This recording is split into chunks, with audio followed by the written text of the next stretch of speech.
Bienveillance. Jeu. Trace. Énergie. Ami. Construire des baits, c'est comme des cabanes. Comprendre où on habite. Accepter les différences. Collectif. Rigolo. Utile. Voilà, c'est ça The Bait Project. Donc là, Cécile, elle a fait son signe et son prénom. Moi, je fais ça. Elsa.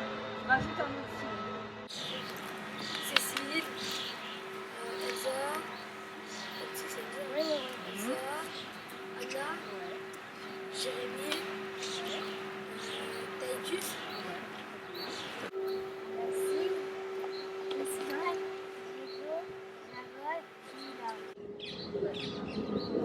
Après s'être présenté, on a commencé par s'échauffer.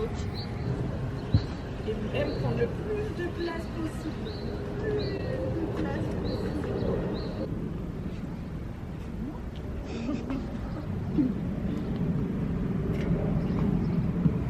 Et après, on s'est mis par deux grâce à des gommettes. deviner,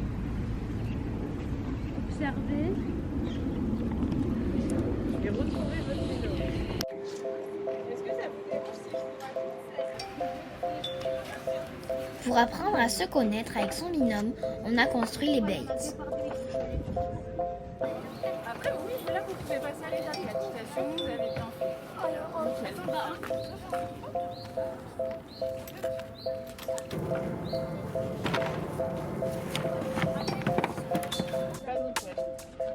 Parfait. Le sel. Exactement. Et là, tu vas te l'enlever là. Parfait. Tu vas rester plus facile. Une fois les cabanes construites, on s'est mis dedans pour définir ce que c'était une trace. Qu'est-ce que c'est une trace? Qu'est-ce que ça peut être? Une marque pour qu'on se souvienne qu'on est passé par là.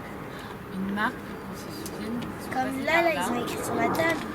Oui, exactement. Ça, c'est une trace. Il y en a d'autres qui veulent donner des définitions?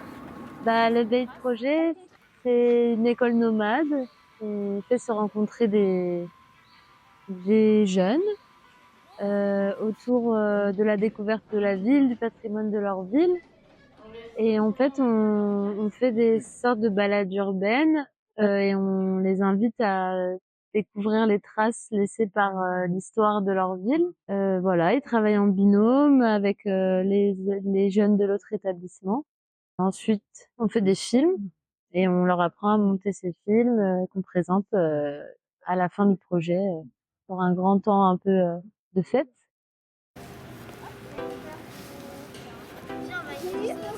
C'est parti pour l'exploration des traces de Sarcelles.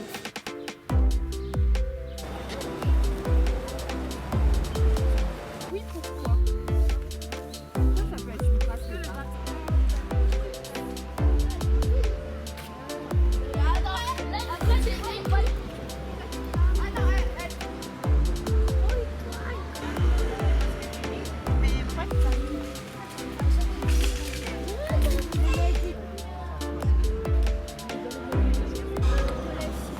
Est-ce que ça vous fait penser à des sujets?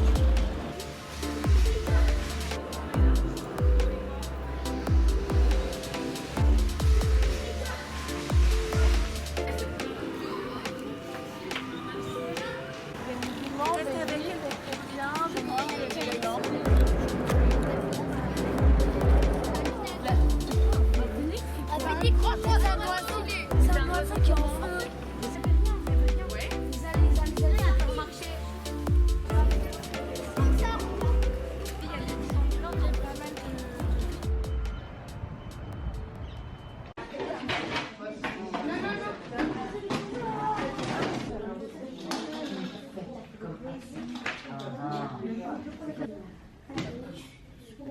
Ouais. Elle dit quoi? Elle se rapproche. Oh.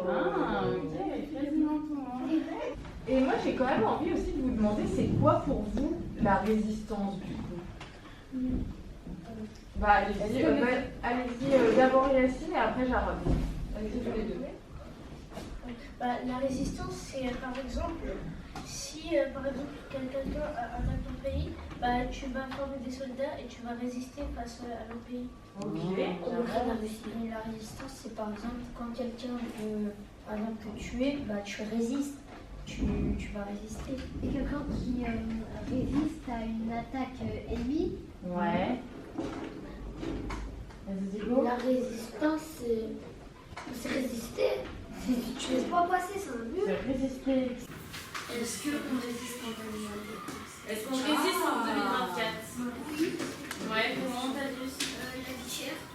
La vie chère. La vie est chère et donc on résiste. Est-ce qu'on peut résister sur les réseaux sociaux? Oui, tu vas harcèlement, tu peux résister. Et pourquoi on se met dans la rue pour manifester? Pourquoi on se met à plusieurs? Ouais, Yacine. Car on est considéré du gouvernement. Ah, ok. Pour se faire entendre. Ok. Se faire comprendre, c'est hyper joli ça. Se faire comprendre. Est-ce que vous avez des exemples, vous, de quelque chose qui était mieux avant? Ouais, on sortait plus dehors. On était moins sur les écrans. Ok. Ouais. Et pourquoi c'est... par exemple, on dit les planades, avant, il y avait la fontaine, ou dans le parc, il y avait une piscine, des choses comme ça. Pourquoi c'est important de mettre ce genre d'espace dans une ville? Pour s'amuser. S'amuser. Et de la vie. Les débats, c'est intéressant parce que ça nous permet de confronter nos idées. On parle de racisme, de discrimination, de ce qu'il se passait avant, de résistance. On fait le lien entre avant et maintenant. Et est-ce que vous êtes de la même école? Non, moi de Émile Zola. Non, moi je suis à Saint-Ex. Et dans les Bates, on s'est raconté des histoires qui parlaient de nous et c'est comme ça qu'on est devenus amis. Alors j'ai bien aimé quand on a construit les cabanes et aussi quand j'étais dans le même groupe de Tadeusz et de Léana. Et aussi j'ai bien aimé quand je tenais le micro. Et j'ai adoré cette journée et quand on faisait le pique-nique aussi j'ai bien aimé. Et aussi quand on avait fait les photos de la statue Phoenix aquatique. Je vais commencer. Là, on faisait des tests pour se préparer à interviewer les passants sur les traces de notre ville.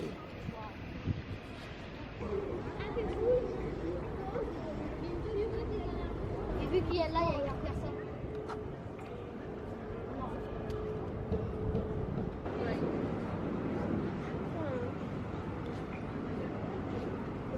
On est en train de refaire toutes les planades, donc vous allez voir derrière les palissades, vous allez pouvoir jeter l'œil. Donc, ce qu'on appelle la place de Navarre.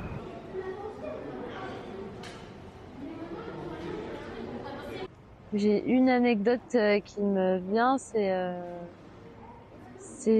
que parfois ils osent pas aborder par exemple les SDF et soit ils disent mais non, lui il va pas savoir.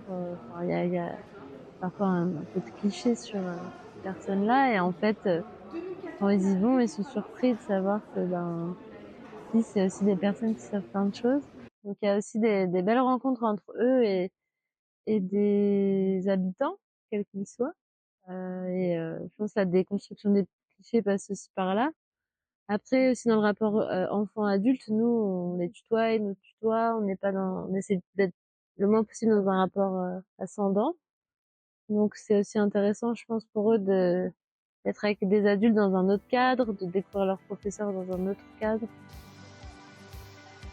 Moi je m'appelle Ousmane et j'ai trouvé bien ce jour de projet.